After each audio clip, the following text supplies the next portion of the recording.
Good afternoon, everyone. Let's start with a new topic, feminist theory of the state. That means how feminism sees the role of state.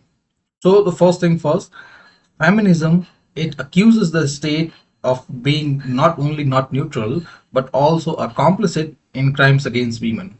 It accuses the state of perpetuating the exploitation of women.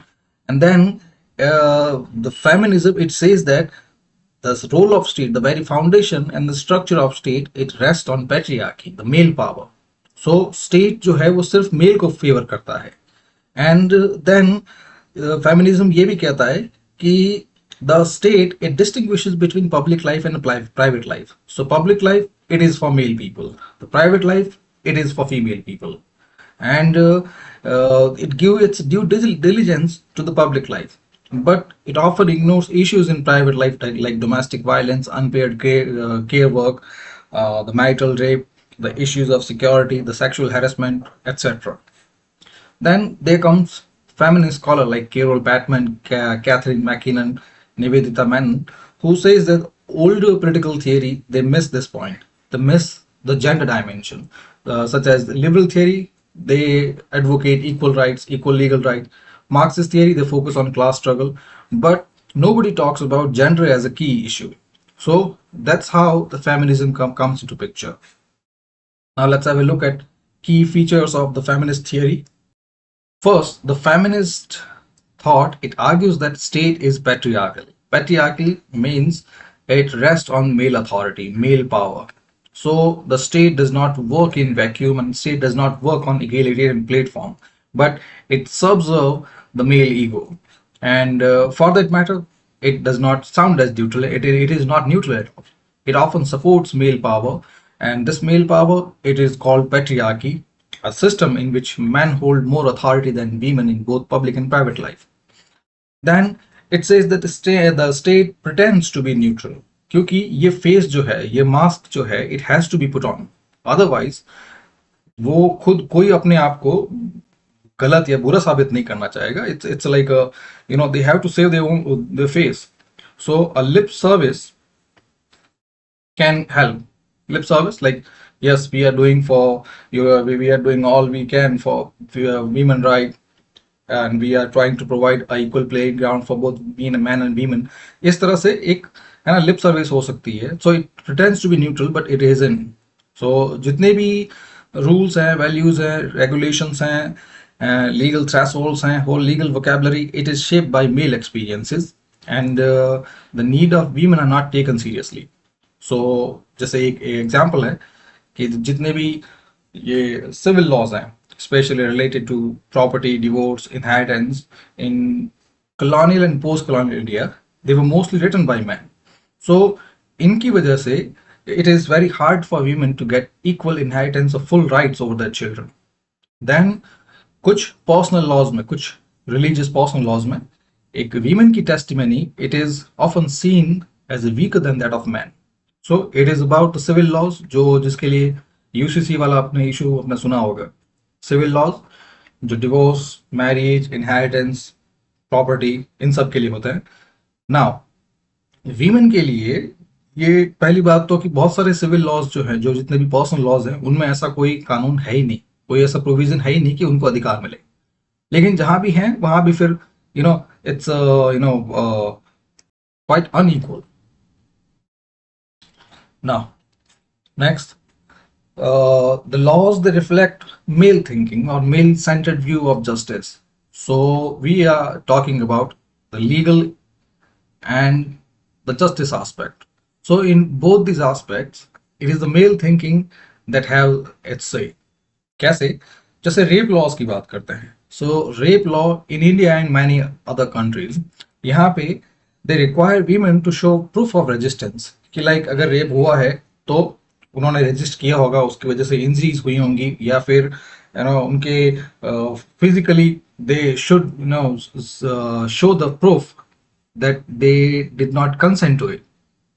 So it's a matter of consent. So first it is a character assassination, like कौन जो है rape को consent करेगा. But still they need proof, they need a physical proof which is tangible.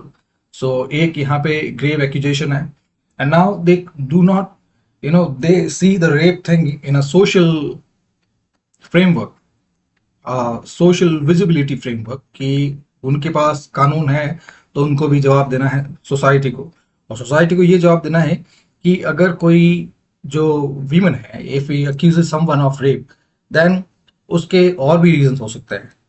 First, there is a character assassination, there is a questioning on the character of woman, और उसके बाद जो woman है, the burden falls on our shoulder, कि उसको बताना होगा, like उसके कपड़े फटे थे, कुछ उसके स्क्रीम वगैरह किया था, है ना, रेजिस्टेंस के जितने भी विजिबल पैरामीटर्स हैं, like as if it was a show, कि जो वो जो है एक शो या एक एक्ट चल रहा था और उसमें सब लोग देख रहे थे कि yes she registered, then it was a rape.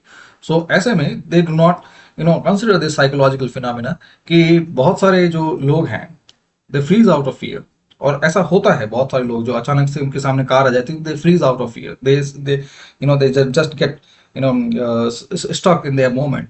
और ऐसा बहुत बार होता है, स्पेशली जब कोई बहुत ही अनपैरेलल चीज जो है, बहुत ही अनप्रिडिक्टेबल चीज है, अ सर्कमस्टांस आउट ऑफ नोवेयर, और जब वो सामने आता है तो बहुत सारे लोग फ्रीज होते हैं. सो ऐसे में ये साइकोलॉजिकल डायमेंशन जो है, it is not taken into account. They need a proof of social visibility which they can enter into their legal vocabulary, या enter into their the performer that leads to verdict. So ऐसे में यहाँ पे men are innocent until proven guilty. So first, ये जो चीज है, it's a question on character of women, कि like they are there to have sex with men, और ऐसे में अगर they may put their own demand कि ऐसा ऐसा ऐसा कुछ चाहिए, ऐसे पैसे चाहिए, और जब आदमी मना कर देता है तो फिर दे लॉज FIR, पुलिस कंप्लेंट. सो ये ऐसी थिंकिंग जो है, ये मेल थिंकिंग जो है, वो अभी भी ये लीगल वोकेबलरी में, लीगल डिक्शनरी में है. Then feminism does not leave institution out of its orbit of criticism. Institutions पे भी सवाल होते हैं कि they are biased too. So institutions like police, court, bureaucracy, जितने भी institutions हैं, judicial, across judicial, administrative, feminism accuse that all of them they act in a biased way because the foundation upon which they are built and executed or enforced, they are patriarchal. So example जैसे हैं, whenever women tries to lodge any complaint for domestic violence or marital rape or for any sexual harassment, the police officer, even government servant, यहाँ पे जितने भी institution हैं, तो जो all institutional office holders, they tell her to adjust or forgive the accuser, the the culprit. So ऐसे में ये चीज जो है, ये एक पेट्रियार्कल बायस नेचर दिखाता है. फिर फेमिनिज्म ये भी कहता है कि women are under represented in decision making roles in politics. So जैसे एग्जांपल दे रखा है कि they are only about 15% of MPs in parliament, और ये सिचुएशन तब है जब when we had a prime minister a decade ago, so decades ago. So यही अगर दूसरे कंट्रीज में देखा जाए, तो दूसरे कंट्री में जो specially the western country, the liberal democracies, वहाँ पे वीमेन का रोल ज़्यादा है, वहाँ पे वीमेन रिप्रेजेंटेशन ज़्यादा है, लेकिन हमारी कंट्री के अंदर बहुत कम है. और इवन ये ओवरऑल पूरे वर्ल्ड में देखें तो हर जगह पे this women representation in political decision making, it is quite less. So the thing here comes first, patriarchy, जो मेल सेंट्रिक व्यू है, so they assume women to be weak, mentally and physically weak. So ऐसे में they do not find her equally capable of holding any public office. और decision making में they consider that women are gullible and they are indecisive. वो decisions नहीं ले सकते. So जो tough decisions हैं या जो tough portfolios हैं, वो भी उनको नहीं देते. फिर then again the role of state in maintaining patriarchy. So feminist theories like Carol Patman, he says that modern state was never meant to treat women as equal.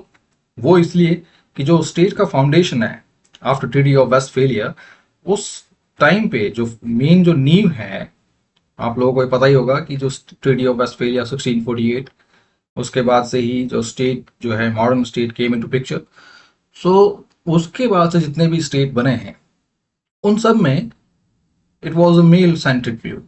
And women they were relegated to their domestic sphere. So कभी भी जो state के formation में या उसकी functioning में जो women as a pillar never considered. और और जिस टाइम पे स्टेट क्रिएट हुए थे, जैसे मैंने बताया 1648, just before industrial revolution, so वहां पे the man had power over women, absolute power over the labour, sexuality and freedom. Like आपको इंस्टेंस बताता हूँ कि उस टाइम पे जो male thinking, not only in our own country but world में किसी भी कंट्री में, इन वेस्टर्न कंट्रीज जहां आज लिबरल डेमोक्रेसीज हैं, यूएस की बात कर लेते हैं या यूरोपियन कंट्रीज की बात कर लेते हैं, सो वहां पे दिस व्यू प्रिवेल कि एक आदमी के घर में वो अपनी पत्नी के साथ, वो अपने घर की महिलाओं के साथ कैसा ट्रीटमेंट होता है उनका, दैट इज हिज बिजनेस। और उनमें कोई कोई इंटरफेयर नहीं करता। जो नेबरहुड के अंदर डोमेस्टिक वायलेंस जो है, इट वाज क्वाइट कॉमन। इतना कॉमन जैसे दूसरी चीजें होती है, लाइक हैविंग फूड या फिर कोई भी दूसरे जितने भी डोमेस्टिक चोर्स होते हैं, वैसे ही it was quite simple to treat women like an animal. So यही होता है आज भी जो है। अगर महीना या महिलाओं की बात करें कि in many states, I am not talking about Indian state, about the global state, जितने भी दूसरे देश हैं, they do not count women's unpaid domestic work as a real work. So ये हम जानते हैं कि this unpaid domestic work, if it can be monetized, or if not monetized, if it just enter the statistics, then the whole picture may change। क्योंकि ये वो foundation है, ये बेस है जिस पर जो इकोनॉमी, बाकी जितने भी रेम्यूनरेटिव वर्क है, जितनी भी इकोनॉमिक एक्टिविटीज हैं, दे रेस्ट अपॉन इट। क्योंकि जो भी दूसरे स्ट्रक्चर, दूसरी इकोनॉमिक एक्टिविटीज हैं, दूसरे प्रोफेशंस हैं, उनमें जो आज आदमी है वो भी कभी बच्चे थे। तो उन बच्चों को बड़ा करने की जो जिम्मेदारी है, इतने साल का जो work of long gestation, let's say 10 to 15 years, so somebody invested 10 to 15 years, from womb to make them capable of entering the workforce. So you can see the whole work from womb to workforce, it was over by women। फिर जितने भी man हैं वो काम कर रहे हैं, तो उन सब की जो बाकी ड्यूटीज जितनी भी है, जो डोमेस्टिक ड्यूटीज हैं, उनका फूड प्रिपरेशन है, लॉन्ड्री है, ठीक है, जो इमोशनल एटमॉस्फेयर है, जो सपोर्ट नेटवर्क है, जो द साइकोलॉजिकल बैकिंग है, वो सब जो है they do not enter the statistics.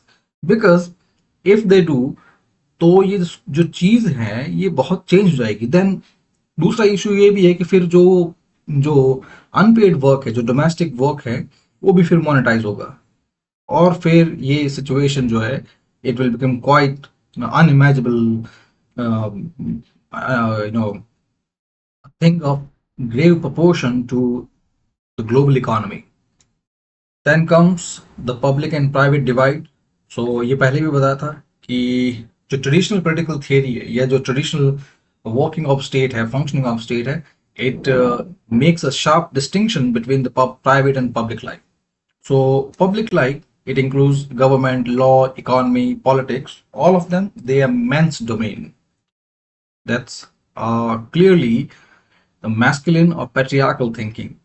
और उसके बाद जो प्राइवेट स्पेयर है, it includes home, family life, personal relationship, it has been given a feminine touch, या ये कह सकते हैं फेमिनिन कैटेगराइजेशन, कि दिस थिंग जो है इट बिलोंग्स टू वीमेन।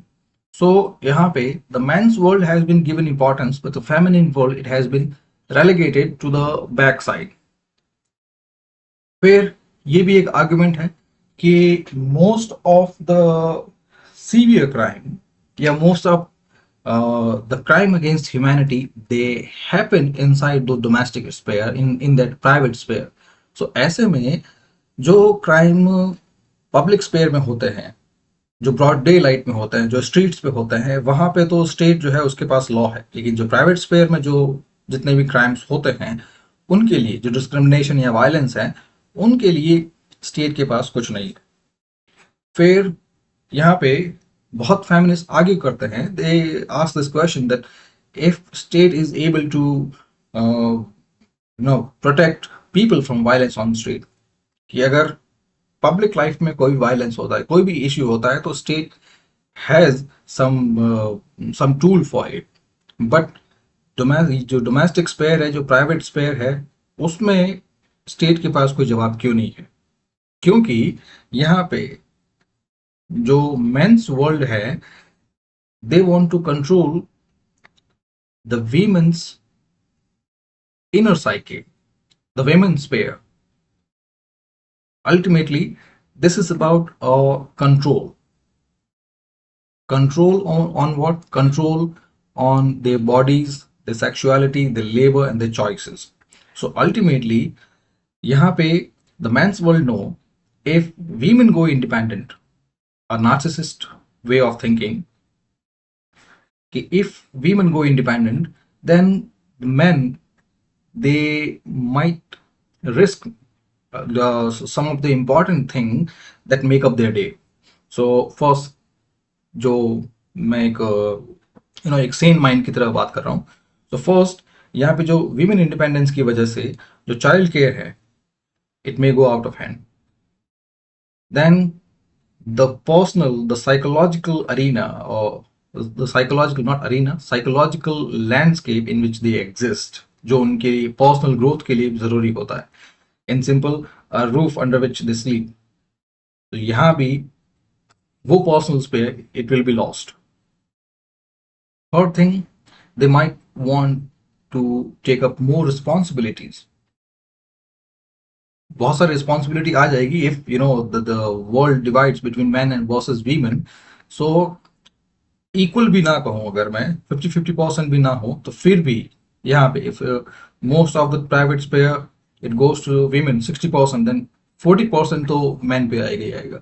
सो ऐसे में this division of responsibility, this work sharing, this task differentiation, ये एक अलग प्रॉब्लम है। सो इन सब के लिए, इन सब को अवॉइड करने के लिए there has been a compromise since time immemorial. शुरू से ही ये चीज है कि men they handle the outside and women they handle the inside। यानी आदमी जो है बाहर का सब देखेंगे, women वो जो अपना डोमेस्टिक है वो सब देखेंगे। सो ये जो सब चीजें हैं, ये शुरू से चल रही थी, बट अब धीरे धीरे जो है, जैसे ही लिबरल डेमोक्रेसीज आई, वॉइसेस आई, रिप्रेजेंटेशन आया, people started expressing themselves, freedom of speech है। सो ऐसे में जो फेमिनिस्ट जो है, दे स्टार्टेड क्वेश्चनिंग कि दे आर आल्सो केपेबल, और या I support it because they have the potential. पर ऐसे में, और जब उनके पास पोटेंशियल है, सो तो उनके पास चॉइसेस हैं। सो यहाँ पे जो प्रॉब्लम आती है जो मेंस वर्ल्ड में, the thing, the ultimate thing for which they want to control women is the choice, the availability of choice. कि अगर वीमेन को चॉइस मिल गई, सो उसके बाद they will look for something else, they will look for someone else, and they might take their children away. So यहाँ पे the loneliness and the exercise of choice, they haunt men, and that's why they want to keep women in the places in which they are in. Like you can see the example here. अगर एक public crime होता है कि like मेरे घर से ये चीज चोरी हो गई है, या किसी ने जो है ये एक फिजिकल क्राइम या सिविल या एक सीवियर क्राइम किया है, तो उसके लिए एफआईआर लॉन्च होती है, पुलिस कंप्लेन हो सकती है, the authorities will take action. लेकिन when it comes to domestic violence या फिर any issue with women's autonomy, so ऐसे में जो अथॉरिटीज हैं, इंस्टीट्यूशंस हैं, they often turn women away कि ये आपके घर का मामला है, please look into it, it's a family matter, do not bring family dishonor by lodging this complaint, do not exercise this autonomy. So again, this is a public private dichotomy, public private dilemma. फिर बात आती है marital rape की. So marital rape and state silence. So marital rape, as is clear from the name, कि ये situation है when husband forces his wife to have sex without her consent. So yes, this sexual union, it is a matter of consent, because otherwise any act, whether it is sexual or personal, whether it is professional, अगर वो बिना consent के होता है, so it leads to heavy heartedness, it is a violation. ये तो चीज आप जानते हैं। लाइक अगर आप इसी चीज को आप प्रोफेशनली लें, so if somebody just dismantle your house, somebody demolish your house, now that demolition, it happened without your consent, so what would be your reaction? Chalo, दूसरा example. If somebody withdraws money out of your account without your permission, yeah, if somebody stole you, if somebody takes away your personal gadgets, your things, your property without your consent, so all of them, they appear like violation. If somebody enters your house without your permission, it's a simple, very simple example. You are sitting in your house sipping tea, and somebody enters it without your permission. You would assume, you would call it a violation of your personal property, a violation of your personal freedom. So in the same way, for women, this sexual union or the bodily autonomy, the sexual autonomy, it is theirs, just like we have ours. So SMA, if she is forced to have sex without the consent, then it's a violation of her dignity. Now, this thing must be mutual. I do not say that we should have a whole legal diaphragm written on it, क्योंकि this this personal thing, it is prone to misuse. But yes, if it comes to bodily autonomy, sexual autonomy, I lend my support, because these things, they need to be mutual. Now, feminism says that marital rape is still not recognized as a crime because, first thing, uh, we Homo sapiens, we tend to look things in static terms. Static terms like marital rape. It happens, if it has happened once, then this might be dragged to court. People, someone, a husband might be dragged to court. So ऐसा होगा नहीं कि कोई भी Sen women जो है, Sen wife जो है, will not drag his husband just for single violation. You know that is not going to happen, but we see this in that static term. But then, if it is not recognized, then what will happen, that over time the similar violation can happen. Now, this will have many repercussions, many consequences, not only for that woman, the psychological health of that woman, but also of the whole family, especially the children. Now, what happens is, those violations will sow the seed of discord or cognitive dissonance. Now, that cognitive dissonance, it may leads to passive aggression. Passive aggression कह सकते हैं, depression कह सकते हैं, some other psychological issues कह सकते हैं. Then all of these things which do not have not entered the calculation of monetary economy, but they do matter, because if you're not able to perform well because of your psychological health, then it's a loss of potential that the world could have used. So ऐसे में यही same चीज जो है यहाँ भी आती. मैंने सिर्फ एक चीज की बात की, साइकोलॉजिकल, उसमें बहुत सारी प्रॉब्लम हो सकती है कि वक्त के साथ अगर similar violations happen, then the women, she loses her ground, loses the ground that she is a human. That's what we are talking about. We are talking about human rights. We are talking about natural right. We are talking about the rights that bestow upon the citizens. Now the state does not distinguish कि ये जो है mail citizens हैं या female citizens हैं. State के लिए तो सिटीजन्स जो है वो जेंडर न्यूट्रल है. सो ऐसे में if women has been forced to have sex without the consent and similar violations happen, then she loses the ground, the moral ground, she loses the freedom. So this again becomes not only a violation of human right, but also the fundamental rights.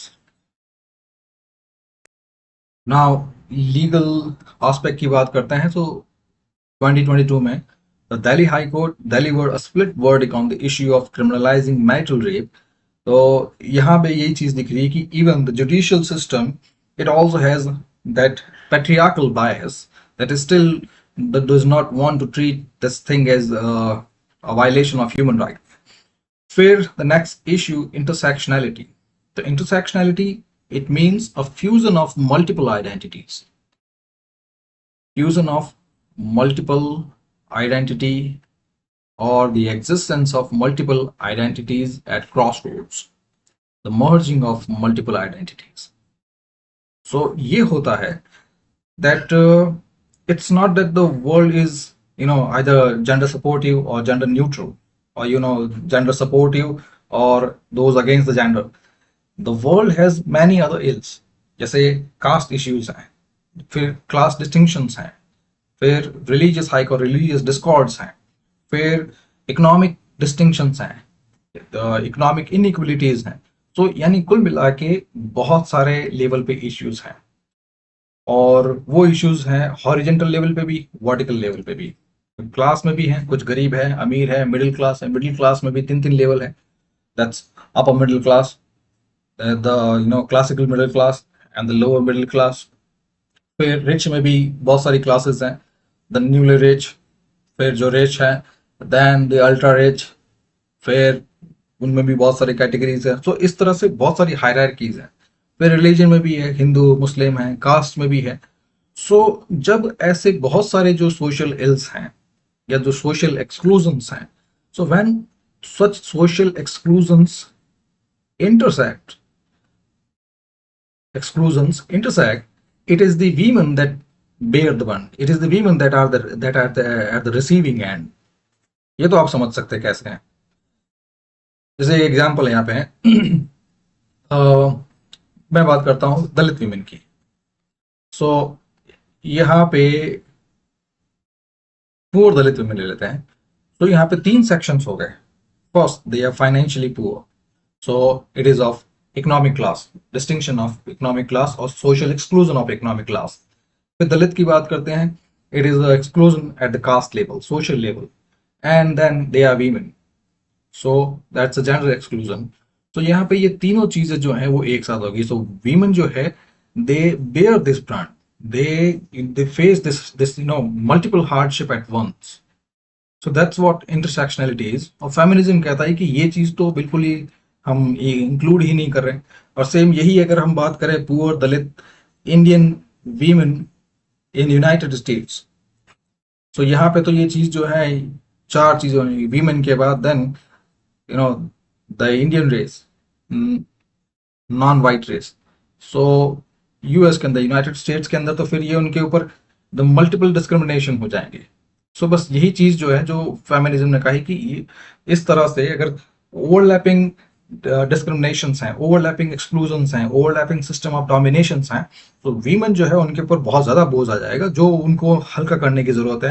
And state should look beyond women as a sole category and must look at this intersectional dimension. फिर intersectionality को बता ही दिया कि then women, they are not just a single category, they are often crossroads of several disadvantages, crossroads of several social exclusions, overlapping discriminations, जो भी आप कहना चाहेंगे. जैसे Dalit, Muslim, tribal, disabled, LGBTQ, poor. So financial, social, racial, सब के सब अगर एक साथ अगर हो जाएंगे, तो all these identity combine to deepen exclusion.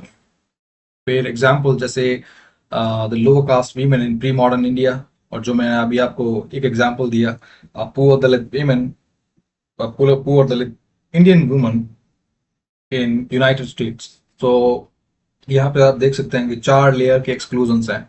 Same यही एग्जाम्पल है कि एंशियंट एंड मिडिवल टाइम जो दलित वीमेन है, दलित एंड शूद्र वीमेन जो है, they face multiple layers of exploitation.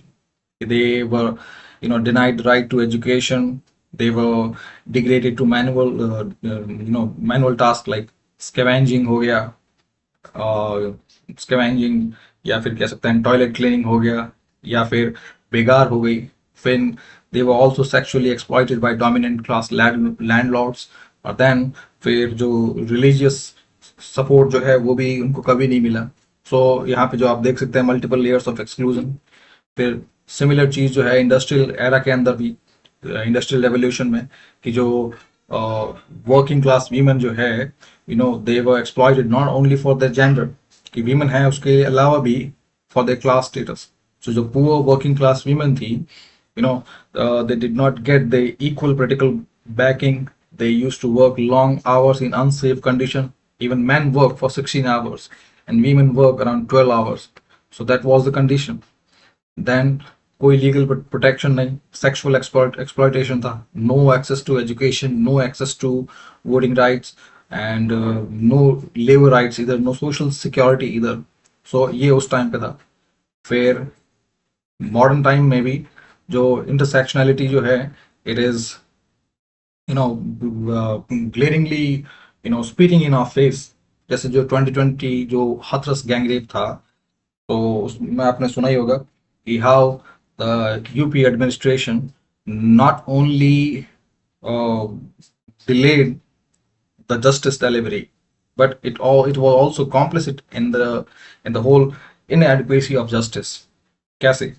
Simple सा एग्जांपल है कि जो एडमिनिस्ट्रेशन है उसने फर्स्ट जो मेडिकल एड है वो प्रोवाइड नहीं करवाई, मीडिया एक्सेस नहीं दिया, देन रात के 12 बजे without her families consent the victims body was cremated. So यहाँ पे आप देख सकते हैं कि how to protect the upper caste man जिन्होंने रेप किया था, उनको प्रोटेक्ट करने के लिए the administration, it became a complicit in a crime. So that's how यहाँ पे फर्स्ट जो feminist accusation है कि state is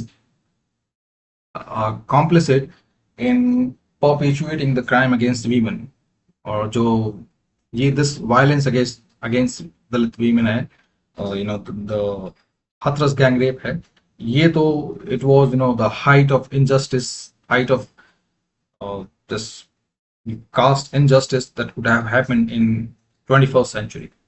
बहुत टाइम से जो लोग हैं वो सोच रहे थे कि ऐसा कुछ नहीं होता, बट ये जो केस आने के बाद, हाथरस गैंगरेप केस आने के बाद, इट बिकेम क्लियर दैट जो एडमिनिस्ट्रेशन है, गवर्नमेंट है, they will take side of upper caste, the dominant caste, the rich caste. और साथ में ये भी इशू है इंटरसेक्शनलिटी का कि she was a Dalit woman. So multiple layers of exclusion, multiple layer discrimination, and she did not matter in political currency. क्योंकि अब जो है कॉन्स्टिट्यूशन की वैल्यू नहीं है, अब every case it is dealt by the political currency it holds. अगर किसी केस के अंदर if it is valuable, if it matters, if rich people are involved, if a dominant caste or dominant class group is involved, then this matter will be taken seriously. Otherwise, then that matter will be handled like this Hathras gang rape. फिर जो second example है कि during 2020 Delhi rights, जिसमें जितनी मुस्लिम women है, they lost their homes and faced police intimidation, मतलब धमकी, threat. सो यही सेम जो चीज़ है ये यूपी के अंदर भी हुई थी, जहाँ पे बहुत सारे जो हाउसेज जो हैं of Muslims, they were bulldozed, bulldozer politics, जो बुलडोजर एज आई थी बीच में। तो यहाँ पे आप देख सकते हैं कि even if it was the rage was against a particular minority Muslims, the Muslim women, they face the double burden because of the intersectional nature of the issue, the intersectional nature of the discrimination. So दोनों जो examples हैं, they highlight how state laws and institutions they fail to protect those overlapping form of justice. फिर contemporary challenges की बात करते हैं। First, लो female work force participation. तो जो लेबर फोर्स डेटा है NSO 2023, तो उसमें only 25% of women in India are part of labor force, which is lowest in the world. Then even if they are employed, they are often at the low paying informal jobs, जैसे domestic work हो गया, और जो care giving work जितने भी होते हैं, nursing हो गए, एजुकेशन हो गए। So some really you can say rewarding roles are not given to them. ऐसे रोल्स जिनके अंदर पैसा है, ऐसे रोल्स जिनके अंदर चैलेंजेस हैं, because they are not considered equal. And then जो इससे पहले फेमिनिज्म में जितने भी एक्यूजेशंस एलिगेशंस की बात करते हैं, आर्गुमेंट्स हैं, वो देखिए उनमें आपको समझ में आ गया कि this independence is often scorned at, this independence of women it is never taken lightly. फिर this the nature of unpaid care work, so उसमें इसके बारे में भी बताया है कि first this unpaired care work, it is never been brought into statistics. The first reason that if it is brought into statistics, then the whole economy will change overnight. I'm not talking about Indian economy. The whole global economy will change overnight, because then the stakeholders will increase. And according to that stakeholders, if we take their work into account by just equating their work with those given by hospitality industry, क्योंकि same जो work है वो hospitality में भी तो होता है, hotel वगैरह में हो गया, जो कह सकते हैं नर्सिंग स्टाफ का है, या फिर जो केयर टेकर्स हैं, बेबी सीटर्स हैं, नैनीज हैं, सो वो भी तो यही काम करते हैं, डोमेस्टिक हेल्प जो है वही काम करते हैं। सो अगर उन्हीं जो हॉस्पिटैलिटी सेक्टर्स जो हैं या फिर डोमेस्टिक असिस्टेंस है, इन दोनों में देखें और उन सब का वर्क जो है, if it is brought into statistics, then the stakeholder will increase. And because the stakeholder will increase, then ultimately, even if it increase the supply of money, but then the thing is कि ultimately जो पैसा है वो तो it is capped at 100%. The government cannot print, the world cannot print money at will. The printing of money, it must be backed by equal proportion of work or any collateral. So यहाँ पे collateral है नहीं, तो जो stake holder increase होंगे तो जो money कम होगी, जो डिस्ट्रीब्यूशन होगा, redistribution, it will come from the coffers of the rich people, the people who are already holding the reins of the global economy. वो ऐसा चाहेंगे नहीं। सो ये चीज यहाँ पे होती नहीं है। फिर ये एक और चीज है, मैटरनिटी बेनिफिट एक्ट। सो अगर महिलाओं को रोल दिया जाता है, देन उन एक जो उनका नेचुरल वर्क है, नेचुरल रिस्पॉन्सिबिलिटी है, family responsibility, which is to raise children, to give birth to children, और वो एक बायोलॉजिकल चीज है, because man do not have wombs. तो ऐसे में ये biological responsibility most women they understand this, लेकिन यहाँ पे the state support is not there, the corporate support is not there, कि अगर उनको यहाँ पे मैटरनिटी बेनिफिट चाहिए, then first they are only given 26 weeks of paid leave. फिर उसके बाद this leave it is paid by employers.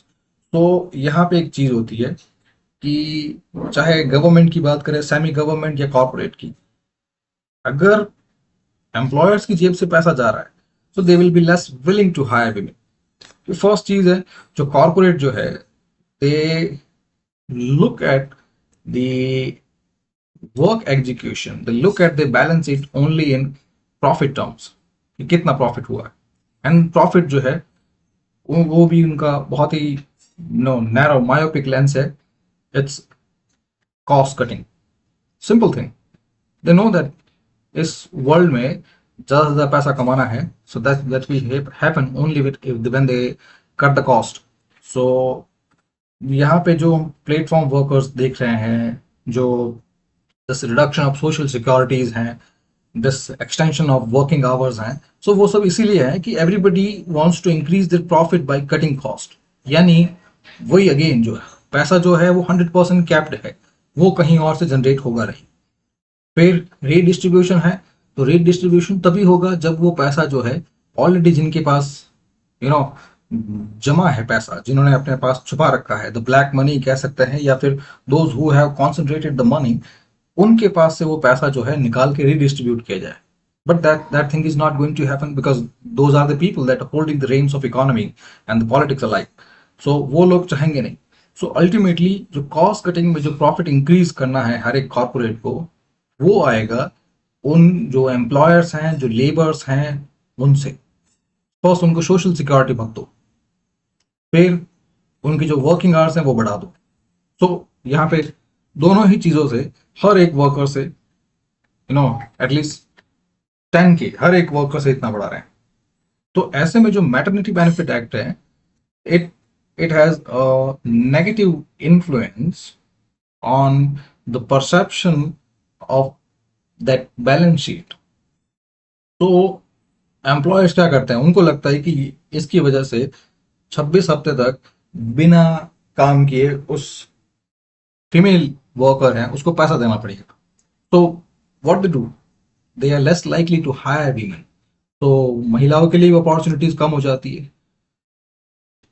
Then comes the issue of violence against women in the state role. तो जितने भी gender based violence, rape हो गया, acid attacks हो गए, सेक्सुअल हैरेसमेंट हो गया, they also remain a major problem. So first, जैसे कहा है, the state it is man by men, the male thinking, the masculine thinking, and that thinking, it assumes that females, they do not have that their own sexual autonomy. First thing, that the female judgment is poor, it is guy and gullible, and they can be easily influenced, they cannot be trusted, and all such stereotypes, they have been running around for thousands of years, just because those stereotypes make it easy to keep the women engaged, to keep the women under their thumb. But यहाँ पे जो gender based violence है, वहां पे this hypocrisy, these stereotypes, this eulogizing, it comes at a surface कि कैसे, अगर men ठीक है, तो then uh, why they are perpetuating crime, why they are raping women. अगर if women are stereotyped, if women are gullible, if women cannot be trustworthy, then why men are raping women? It should be the other way around. If women cannot be trusted, if they are less sane, if they are indecisive, तो होना ये चाहिए था कि women should be rapping man, और यहाँ पे man जो है वो अपने राइट्स के लिए क्रिटिसाइज करने चाहिए। बाकी हो उल्टा रहा है कि पहले ये कह रहे हैं कि वो गलत है, फिर उसके बाद आप ही जो है उनका रेप कर रहे हैं, तो सो ये इशू। बट अगेन यहाँ पे this image issue is also there, because we are social beings और we live in a close net family structure, close in social structure. ऐसे में एक भी ऐसी चीज जो है, इवन हैरेसमेंट का हो गया, ये सब they tarnish image. Then there are some issue कि women जो है they also exploit such framework, such legal avenues in their own favor. So ये यहाँ पे जो है एक सोशल पॉलिटिकल इशू बन गया है कि even if there are many people in the government, many people in politics that want to work for the safety and security of women, but ultimately this thing need to be handled from both sides. But अभी हम बात करते हैं feminist lens की। So state यहाँ पे it is quite confused, and most often it takes the side of that masculine stereotype. तो ये देखा है कि निर्भया रेप केस के बाद भी द चेंज इज स्लो, कि पुलिस they often refuse to register complaint. फिर जो विक्टिम्स जो है they face the character assassination, then delay in legal system. फिर courts they are also slow, insensitive and sometime dismissive. फिर वीमेंस रिजर्वेशन बिल की बात करते हैं, सो वैसे ये सितंबर 23 के अंदर इट हैज़ बीन अमेंडेड, लेकिन फिर भी इसका जो इम्प्लीमेंटेशन है it has been delayed up till the census and delimitation after up to 2029। उस लोकसभा इलेक्शन तक इसका इम्प्लीमेंटेशन रोक दिया है गया है। So this bill it has not been enforce right now. So ये जो बिल है, या प्रेजेंट अगर हम कह सकते हैं अमेंडमेंट है, it reserve 33% of seats in parliament and state assembly for women, but implement नहीं हुआ है। फिर द इम्पॉर्टेंट क्वेश्चन कि यही यहाँ पे सरपंच पति वाला सिस्टम चालू ना हो जाए, क्योंकि अगर women are given this power 33% seats, then अगर यही गांव की तरह होता है जहाँ पे महिला जो है उनके सीट्स पे उनके पति ही राज करते हैं, सरपंच पति, ये कॉन्सेप्ट आपने सुना होगा। सरपंच पति हो गए, प्रधान पति हो गए, ये कह सकते हैं चेयरमैन पति हो गए। सो यहाँ पे छोटे गांव जो है, टीयर 2 टाउन्स हैं, थ्री टाउन्स हैं, विलेजेस हैं, यहाँ पे यही होता है कि अल्टीमेट पावर जो है it stays with man. सो यही भी एक क्वेश्चन है कि जस्ट सच में आएगी, या फिर जो इलीट वीमेन है from already established political family वो आएंगी, फिर दे हैव एनी वॉइस? कि अगर वो आएंगी तो फिर वो अपना परसेप्शन लेके आएगी, और perception means they have the the stability, they have the power, and they have the right to influence the ultimate decisions that has been made by the legislature. क्योंकि उसी के लिए तो कोई लोग पॉलिटिक्स में आना चाहते हैं, ताकि उनकी बात सुनी जाए, उनकी बात जो है रिकॉर्ड हो, उनकी बात को इन्फ्लुएंस किया जाए, और फाइनल वोटिंग में उनकी बात जो है अगर वो सही है, if they have bakers, if they have supporters, तो फाइनल वोटिंग के स्ट्रक्चर में भी वो चीज़ दिखे. सो क्या वो चेंज होगा, या फिर अल्टीमेटली दे विल दबा दी जाएगी मेल के साथ? फिर यही है कि ये सिंबॉलिक है या फिर सच में पॉलिटिक्स चेंज होगा. फिर जो न्यू इशू है, digital harassment and online patriarchy. तो ये है कि डिजिटल इस एज में जो लोग जो है अपनी बात कह सकते हैं, बट देन इसी एज में अब्यूज एंड वायलेंस के लिए भी प्लेटफॉर्म है. यानी जो डिजिटल एज जो है वो एक तरह से नया प्लेटफॉर्म हो गया, नई दुनिया हो गई, a virtual world, an extension of the real world. But जो वर्ल्ड है वो चेंज नहीं हुआ है.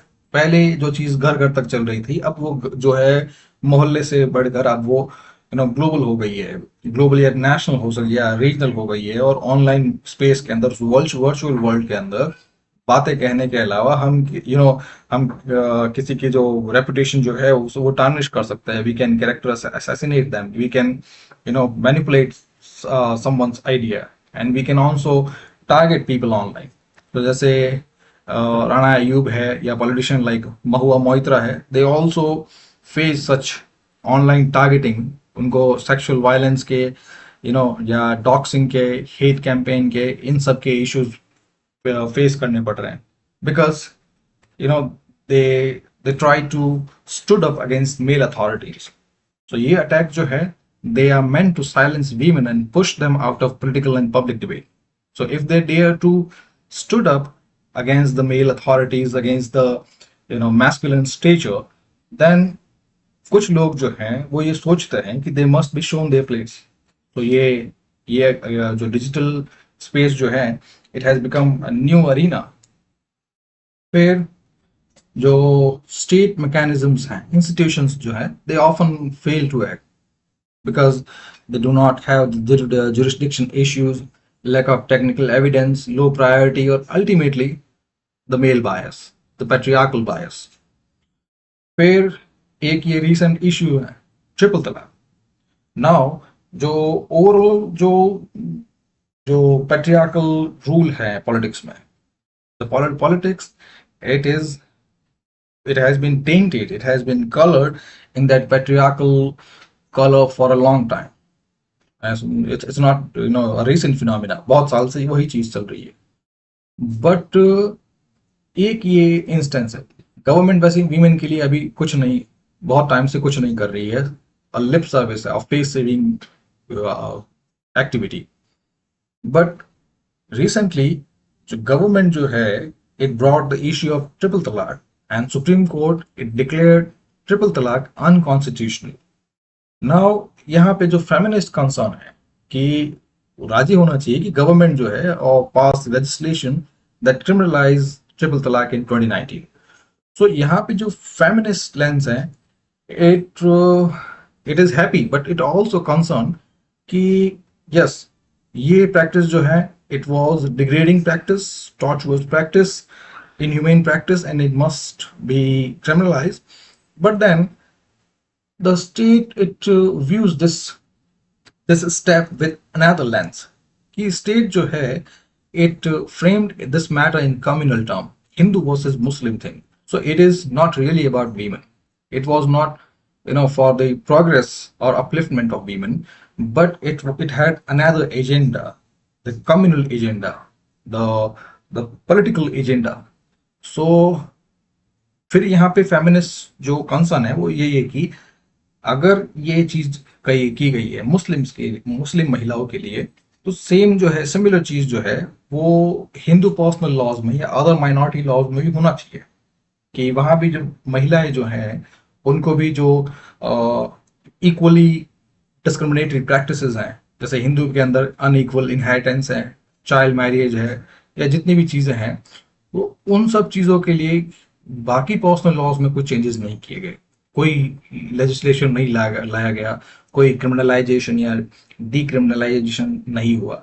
सो यहाँ पे उनका कंसर्न यही है कि if the state is genuinely promoting women's right, generally working for women upliftment, या फिर जो है ये एक एजेंडा है गवर्नमेंट का, specially to gain political currency in the upcoming election.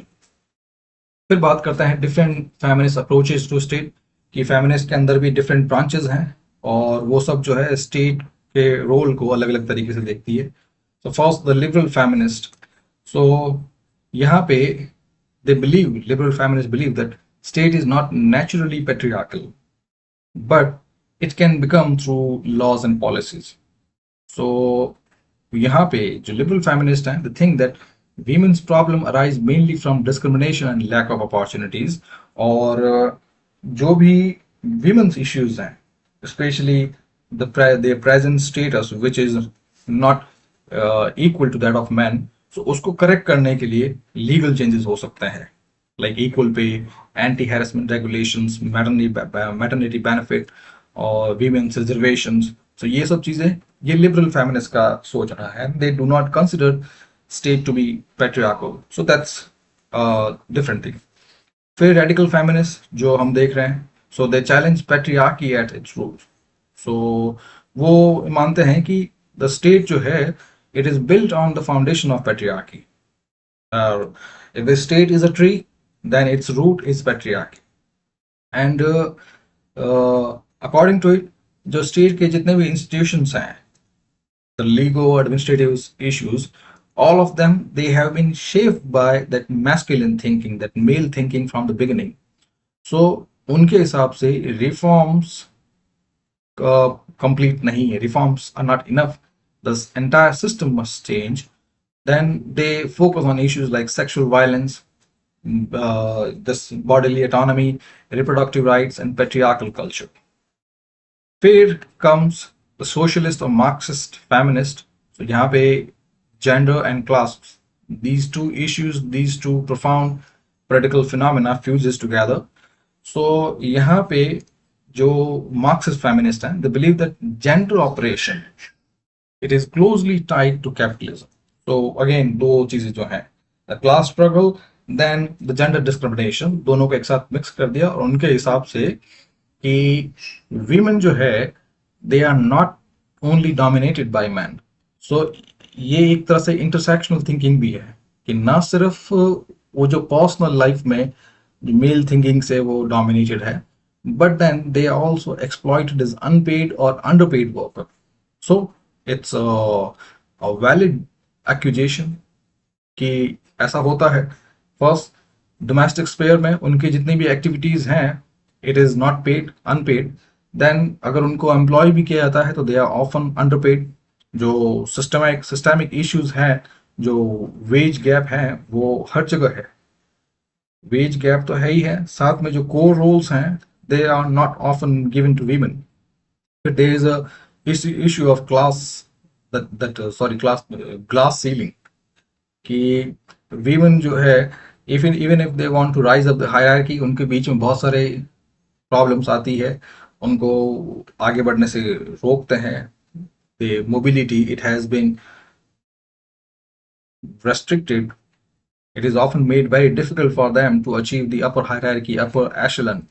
So ये भी एक इशू है, वही थिंकिंग जो है यहाँ पे मार्क्सिस्ट फेमिनिज्म में रिफ्लेक्ट हो रही है, कि दोनों तरीके से पर्सनल स्पेयर में या पर्सनल या सोशल स्पेयर में भी जो पैट्रियार्कल थिंकिंग है इट डिस्क्रिमिनेट्स अगेंस्ट देम।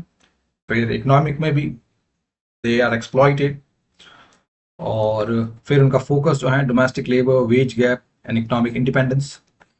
फिर comes postmodern feminists that challenge universal categories, universal narratives, often called the meta narratives. तो उनके हिसाब से कि ये आइडिया कि all women share the same experience, ये एक मेटा नैरेटिव है, a grand narrative, a universal narrative. So ये जो डिस्क्रिमिनेशन है, it is not universal, it is women specific. हर वुमन का एक पैट्रियार्की से, उस स्टीरियोटाइप से, उस दुख से, उस पेन से उसकी एक अलग स्टोरी है। सो ये जितने भी नेमिंग है, कैटेगराइजेशंस हैं, नोमेनक्लेचर्स हैं, they are too broad and fixed. Then the the intersectional issue जो पोस्ट मॉडर्निज्म लेके आया, जो भी आपको आगे पहले समझाया था, intersectional issue it is often ignored. So यहाँ पे दोनों चीजें हैं। First, they question fix identities and believe power is fluid and disperse. तो फिक्स आइडेंटिटी वाला आपको बताया कि the experiences they are woman specific, quite different, very from woman to woman. And जितनी भी आइडेंटिटीज हैं वुमन का अगर आप लेंगे, so all woman are not same, सारी की सारी जो है ऑप्रेस्ड नहीं है। यही चीज तो जो जितने भी स्टीरियोटाइप्स हैं उनमें यही चीज रिफ्लेक्ट होती है। इवन सेक्सुअल हैरेसमेंट के लिए गवर्नमेंट एक लॉ लेके आ जाए, लेकिन इवन मैरिटल रेप के लिए लेके आ जाए, लेकिन they are some woman who they are some women who will misuse that provision, or there are some women who are that gullible, that indecisive, that infested with wrong thinking, that she might be led into believing that such provision may give her power. Where this power dynamics, it is also fluid. So यहाँ पे this fluidity की power जो है, ultimately what power we are talking about, it is financial power, it is psychological power, it is professional power, it is physical power। किस तरह की power बात उसकी बात कर रहे हैं, and that thing also varies, क्योंकि this also person specific, nobody is powerful in particular. अगर हम पॉलिटिकल पावर की बात करें, सो अ प्राइम मिनिस्टर और president may hold the absolute power, or may hold greater power than a simple henchman। But then जो बाकी सबकी बात करें, the like surgeon, up if it is the issue was a surgeon and engineer, now nobody holds power. They have their own different domains.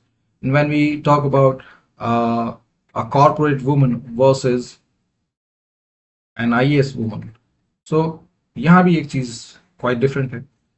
So this power structure, its fluidity must be taken into account. So when we take that fluidity into account, when we think in that term, that power varies with person, and power flows from the qualities, the virtues or the vices, whichever way you say it, it flows from that source and it varies with that source। So उस question के साथ ही, उस parameter के साथ ही हम फिर power को उस तरह से देखेंगे ही नहीं। Then, if they oppose the universal narratives, the mad narratives, then they are also against the one size fits all policies।